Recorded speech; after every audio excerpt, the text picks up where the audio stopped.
Hello, Prep Doggers. Today we're going to talk about just trying to compare the difference between formal and informal uses of English. And in this lesson, we're not going to go too much in depth about it, but we're going to see kind of some obvious differences, and we'll try to point out a few things to try to help clarify. Look at the two examples that are on the screen. In example 1, it says, an important matter must be discussed.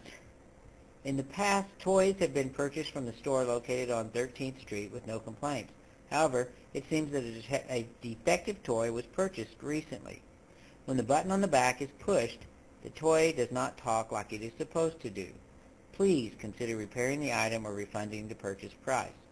And let's look at example 2. I'd like to lodge a complaint.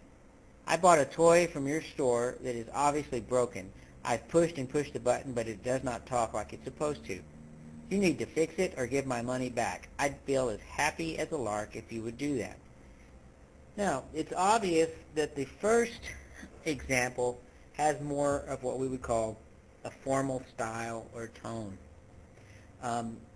It's not, generally when you're talking in formal language or formal English, you do not use the first person. You don't say I. Now, I could have done it in this letter because it's a business letter and I'm requesting something that actually happened to me and it affects a toy.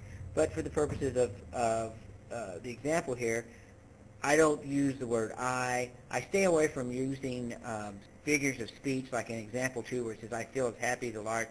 You don't use those in formal language. So there's little things like that that help us